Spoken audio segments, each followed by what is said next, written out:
guys, and welcome back to the channel. I'm Michelle. And I'm Ken, and today we're here to talk about episode 3 of The Last of Us. The Last of Us, titled Long, Long Time. Long, long time. And yeah, we have already talked about this episode for about 30 minutes. Yep. It is true. It was horrible quality that we filmed in, so we knew that we couldn't put that out for you guys. Yeah. Something happened with the StreamYard and the recording. I don't know what happened, but anyway, we're on here talking about this episode for the second time now.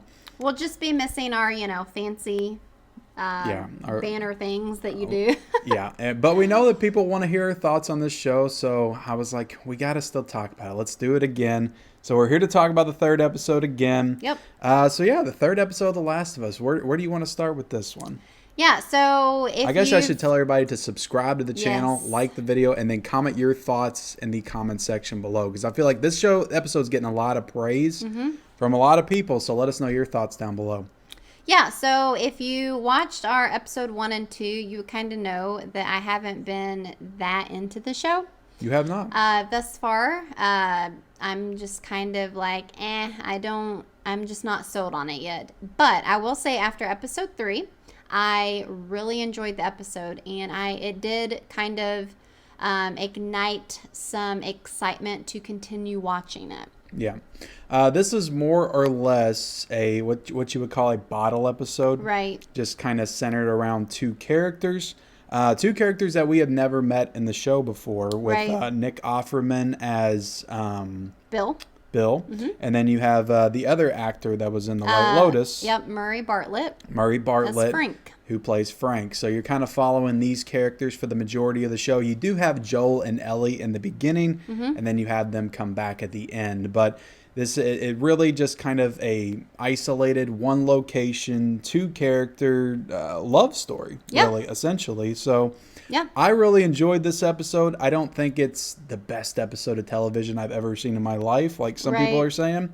But it was definitely a very good episode, and it definitely keeps me on board. Like, I've loved this show since the beginning. So, and I continue to really enjoy it with this episode. So, yeah. So the, love story, it kind of took me by surprise a little bit. I wasn't really expecting it.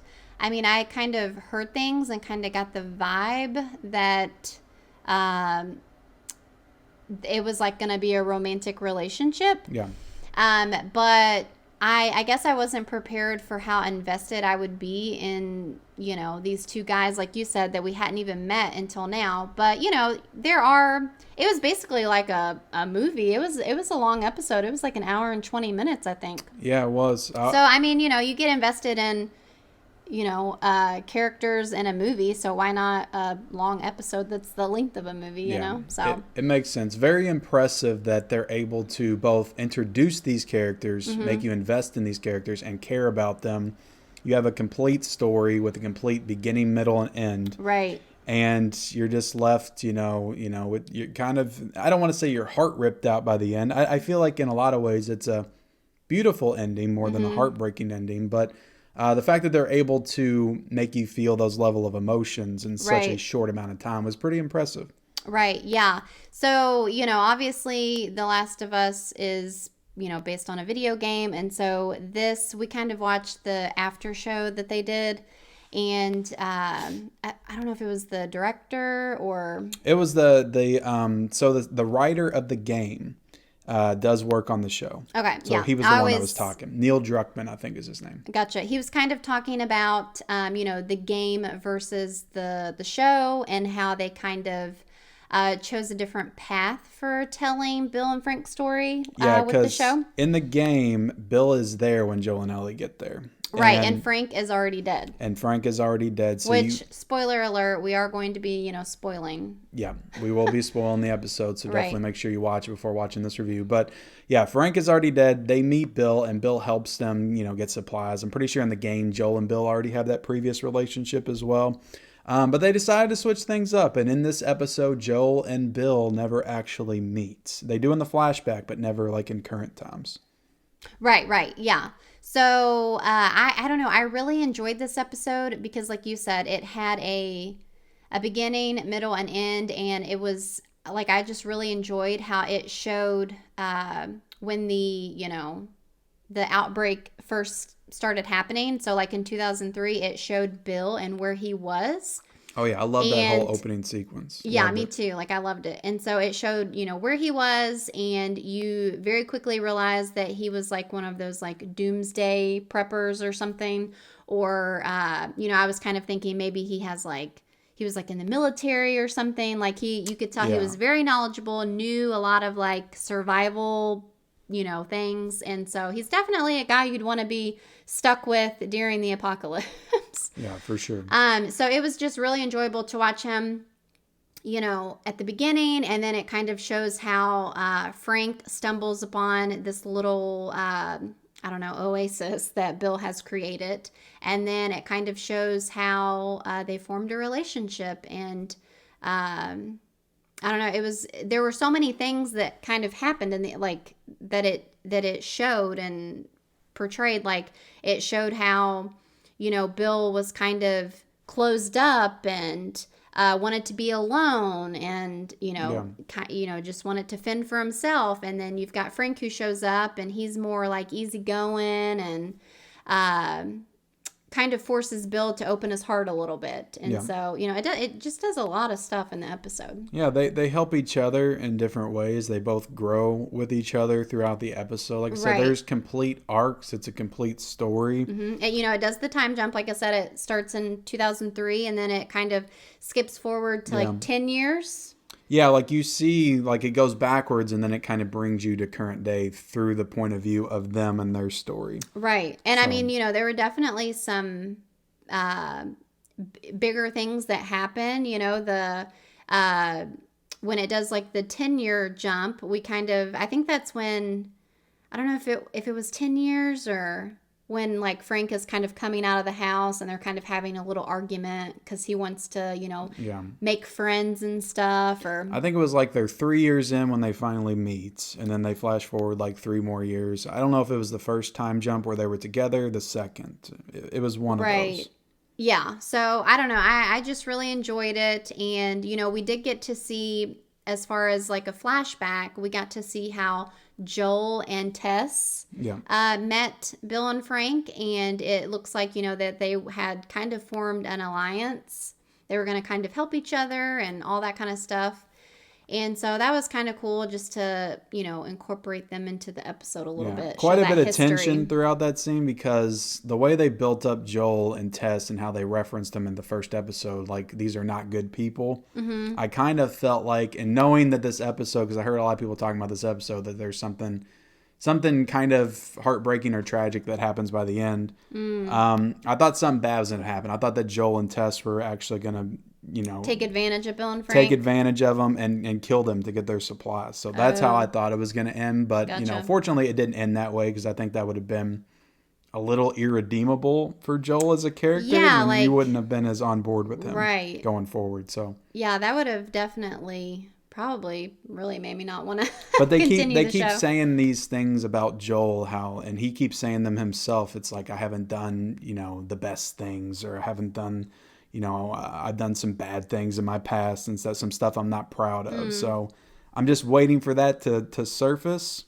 Yeah, maybe it won't be like as big of a deal as, Yeah. I don't know.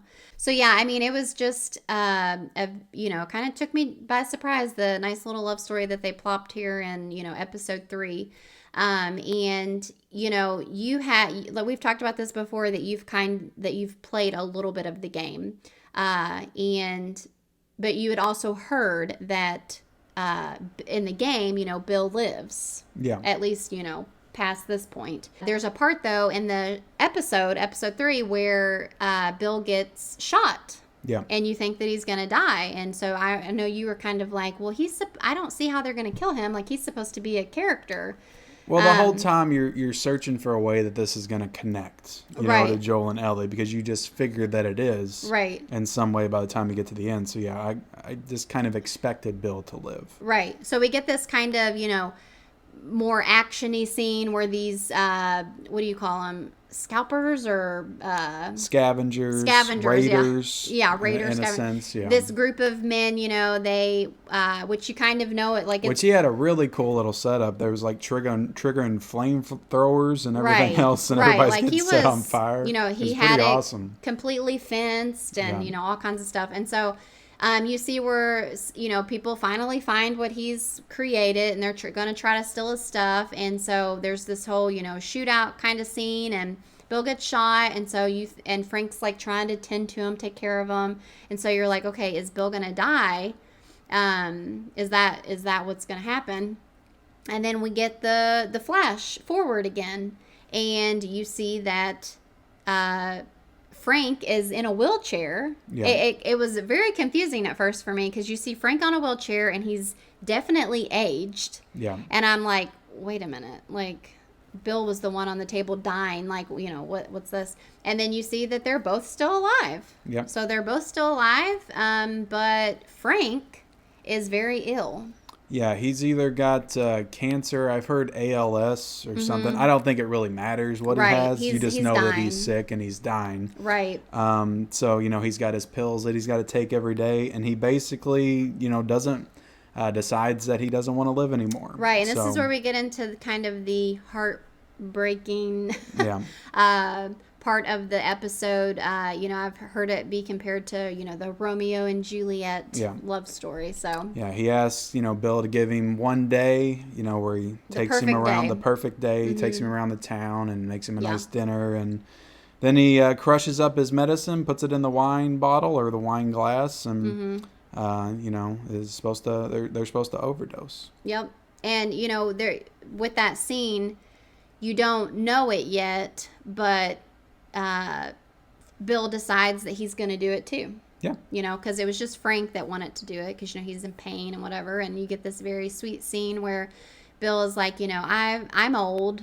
I'm happy. You gave me a reason to live. And if you're not here anymore, like, I don't have a reason to live anymore. So at first Frank wasn't happy about it, but then he was like, it's extremely romantic. Yeah. And he's like, okay, so. But even at that point, I was still like, Bill's got to live, right? Yeah. So I thought that maybe he would, live through it. It wouldn't. And then Joel and Ellie would show up and like help him or something. But no, they just both died. Yeah. And I kind of told, you were kind of like, what was the point of that? And I'm like, well, Joel and Ellie are going to use all of his stuff. It's going to help them advance their, path a little bit more. And so that's, kind of what happened. Most beautiful love story ever told, just so Joel can get a truck. Right. That's basically what happens. Well, I mean, it's more than that, because he finds that letter, Ellie reads the letter, and it kind of, opens something up in Joel, like you can tell, because he writes in the letter, use this stuff to protect Tess. Right. Not knowing that Tess has died. Tess has already died. So you see him, the way that he looks at Ellie, and he's like, I failed saving my daughter. I failed saving the woman that I loved in the post-apocalyptic world. Now I have my last chance with this girl to get her where she needs to go and protect her. And you can just tell that I think that things are going to change from here on between him and Ellie. He's definitely been a little standoffish with her. Right. And I think that that's the point of this episode, kind of seeing a new side of himself through, Bill and the note that he left him. Yeah, for sure. I think that it all, is going to fit together nicely. Yeah, I'm really enjoying the story that they're telling here. From what I hear next week, this was the calm before the storm. Some stuff's going to hit the fan next week, so I'm definitely excited for that. Yeah. But we'll definitely be talking about it. So before we close things out, do you want to give your score on this episode? Yeah, so for me, this episode was really good, and I'm going to give it a 4.5 out of 5. I would agree. A damn near not quite perfect, not quite the best episode of television I've ever seen, but it is a 4.5 out of 5 for me. It's a really great episode of television for sure. But that is our review of The Last of Us episode 3. Long time. Please, in the comment section below, let us know your thoughts on this episode. Did you love it? Did you hate it? Were you right in the middle? Let us know. Also, be sure to subscribe to our channel, like this video, turn on those bell notifications for all future videos and reviews. We'll definitely be talking about episode 4 next week, and follow us on our social media accounts down below in the description, and we'll see you next time. Bye, guys.